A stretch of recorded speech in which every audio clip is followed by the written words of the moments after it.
আগামী 29শে সেপ্টেম্বর করিমগঞ্জ শহরে এডিআর পরীক্ষার জন্য রবিবার পরীক্ষা কেন্দ্রের আশপাশে এলাকার বাজার বন্ধের ঘোষণা করিমগঞ্জ সার্কেল অফিসারের। পরীক্ষা কেন্দ্রের সামনে থাকা বাজারগুলিতে লোকের ভিড়ে এবং গাড়ি চলাচলে পরীক্ষার্থীদের অসুবিধার সৃষ্টি হতে পারে এই ভেবেই এই সিদ্ধান্ত সার্কেল অফিসারের। এ বিষয়ে আমরা বিস্তারিত কথা বলবো। আমাদের সঙ্গে এই মুহূর্তে লাইভে রয়েছেন প্রতিনিধি মিষ্টু দত্ত। মিষ্টু, আগামী রবিবার এডিআর যে পরীক্ষা রয়েছে সেই পরীক্ষার জন্য কি সিদ্ধান্ত নেওয়া হয়েছে সার্কেল অফিসারের তরফে? নিশ্চয় দেখো, আগামী রবিবারে এডিআরই পরীক্ষা অনুষ্ঠিত হবে। তৃতীয় বর্গের যারা প্রার্থী তাদের পরীক্ষা অনুষ্ঠিত হবে এবং তার প্রতি লক্ষ্য রেখে ইতিমধ্যে আসলে করিমগঞ্জ সদর চক্র বিষয়া বা যিনি কার্যালয় রয়েছে সেই কার্যালয় থেকে নির্দেশনা জারি করা হয়েছে। যে নির্দেশনা অনুযায়ী বলা হয়েছে যে করিমগঞ্জ শহরের বিশেষ করে স্টেশন রোড থেকে আরম্ভ করে ব্রিজ রোড, ছন্তরবাজার এসব এলাকায় অস্থায়ী ব্যবসায়ীরা রয়েছেন সেই ব্যবসায়ীরা তারা 12 ঘন্টার সময় তারা ব্যবসা করতে পারবেন না। আর এর কারণ হচ্ছে যে সুষ্ঠুভাবে যান চলাচল যাতে অব্যাহত থাকে। কিন্তু কথা হচ্ছে যে ক্ষুদ্র ব্যবসায়ী যারা রয়েছেন তারা পদপথে ব্যবসা করে থাকেন এবং নিজের পরিবার আসলে পুষ্পালন দিয়ে থাকেন। এমন অবস্থায় 12 ঘন্টার বন্ধ এবং যে যারা ব্যবসা করতে পারবেন না তারা হচ্ছেন এই আমরা দেখাচ্ছি এই যে রাস্তার কিনারে রয়েছেন যারা ব্যবসায়ী, যারা অস্থায়ী দোকানদার, অর্থাৎ গোটা শহর জুড়ে এরকম ব্যবসায়িক প্রতিষ্ঠান আমরা দেখতে পাই এবং সেই ব্যবসায়ীরা আগামী রোববার দিন, বিশেষ করে রোববার দিন তারা ব্যবসা করতে পারবেন না 12 घंटा समय। आप लोग यहाँ पर रोज करते बिजनेस करते हैं? यहाँ पर रोज हर रोज करता है, बिजनेस करता है। हर रोज करते हैं। तो संडे को देखा गया कि प्रशासन की तरफ से एक नोटिस जारी किया गया 12 घंटा आप लोग जो फुटपाथ पे जो लोग आप लोग बिजनेस करते हैं वो लोग नहीं कर पाएंगे। उसका कारण है एग्ज़ाम है, डीआरई का एग्ज़ाम। अच्छा अच्छा, अब बोलना है इसमें। तो क्या बोलना चाहेंगे? ये 12 घंटा आप लोग जो बिजनेस नहीं कर पाएंगे। हाँ, बिजनेस तो करेगा यार, नहीं करेगा तो कैसे काम चलेगा? करना तो पड़ेगा ना। ऑर्डर निकला है, नहीं कर पाएंगे संडे को। अच्छा, नहीं कर पाएगा और क्या? कैसा चलेगा घर परिवार? घर परिवार नहीं चल पाएगा जी यार, इससे तो नहीं होगा। अगर आप नहीं 12 घंटा आप अपना बिजनेस नहीं करते हैं तो आपको क्या क्या प्रॉब्लम झेलना पड़ेगा? हम बताता जी है कि बात है, घर परिवार कैसे चलेगा? यहाँ पे बिजनेस करने आया है, बाहर से आया है, थोड़ा बहुत तो होना। घर में बोला गया कि ये जो ट्रैफिक सिस्टम है ये ट्रैफिक सिस्टम अगले संडे को स्मूथ रहना चाहिए, इसलिए आप लोग जो लोग यहाँ पे फुटपाथ पे बिजनेस कर रहे हैं वो लोग नहीं आप लोग को करने नहीं दिया जाएगा। अच्छा, नहीं किया जाएगा तो कैसे होगा दादा? आप लोगों के लिए ऐसा जाम रहता है?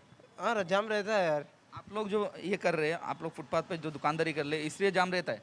नहीं, इससे तो नहीं होता ज़्यादा।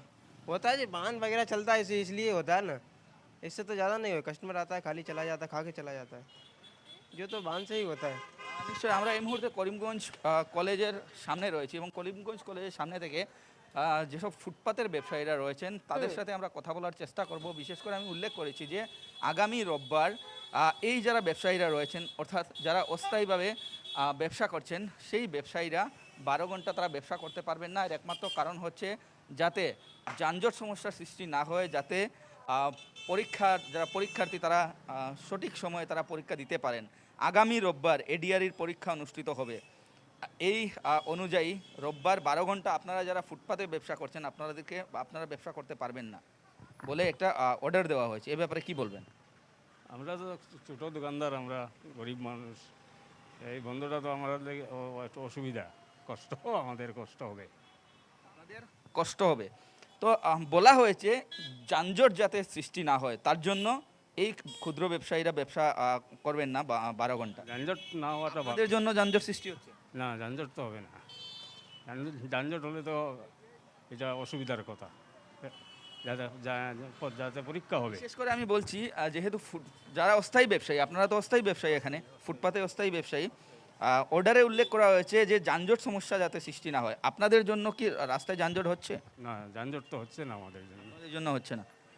পরীক্ষা অনুষ্ঠিত হোক এটা সবাই চান, বেকারত্ব দূর হোক এটাও আপনিও নিশ্চয় চান। চাই।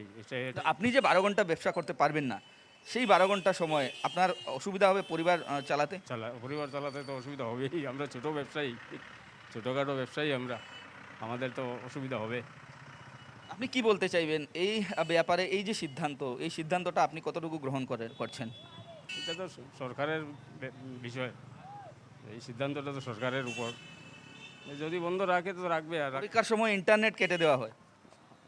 এটা তো ভালো জিনিস, ঠিক আছে, এটা তো সেটাকে আপনারা গ্রহণযোগ্য মনে করছেন। গ্রহণযোগ্য মনে করি। কিন্তু আমরা এই মুহূর্তে দেখাচ্ছি এই যারা অস্থায়ী দোকানদার রয়েছেন, আমরা কথা বলবো যাদেরকে আমরা সামনে পাচ্ছি তাদের সাথে কথা বলবো যে এই যারা দোকানদার, অর্থাৎ গোটা করিমগঞ্জ শহরে ফুটপাতে তারা দোকানদারি করেন এবং ব্যবসা করে তারা নিজের পরিবার পরিচালনা করেন। এমন অবস্থায় আগামী রোববার পরীক্ষা অনুষ্ঠিত হবে এডিআরই।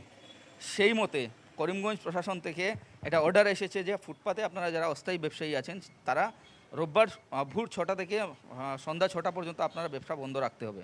এই যে অর্ডার, সেটা আপনারা কীরকম নিচ্ছেন? এটা সরকারের ভালোই মত, আমরাও এই ব্যাপারে সরকার সহযোগিতা করতে চাই। যেহেতু পরীক্ষার্থী যারা আছে শিক্ষার্থীর সুবিধার জন্য সুন্দর কথা। তো এখানে উল্লেখ করা হয়েছে যাতে ট্রাফিক সিস্টেম, যাতে যানজট সৃষ্টি না হয় তার জন্য এই ব্যবস্থাটা নেওয়া হয়েছে। তো আপনাদের জন্য ট্রাফিক সিস্টেমের সমস্যা হচ্ছে? না, আমাদের জন্য হয় নাই কোনো সময়।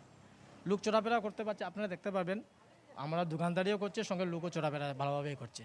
আমরা যতটুকু পারি কাস্টমারকে আমরা সরিয়ে নিজেরাই একেবারে ব্যবসা করি, পরীক্ষা যাতে traffic নির্বিঘ্নে সমস্যা না অনুষ্ঠিত হয়। হোক তারাও চাইছেন, তবে এই যে 12 ঘন্টা বন্ধ রাখা হবে তারা দোকানপাট খুলতে পারবেন না, কারণ যেমনটা বলা হচ্ছে যে এই সমস্ত দোকানপাট খুললে সেখানে মানুষজনের ভিড় হবে, গাড়ি ঘোড়ার চলাচল বাড়বে, সেই কারণে 12 ঘন্টা দোকান বাজার বন্ধ রাখা হচ্ছে। ফুটপাথের যারা ব্যবসায়ী বিশেষ করে তাদের কিন্তু কিছুটা হলেও পেটে টান পড়বে। আপাতত ধন্যবাদ মিষ্টু, পরবর্তীতে আবারও আসবো।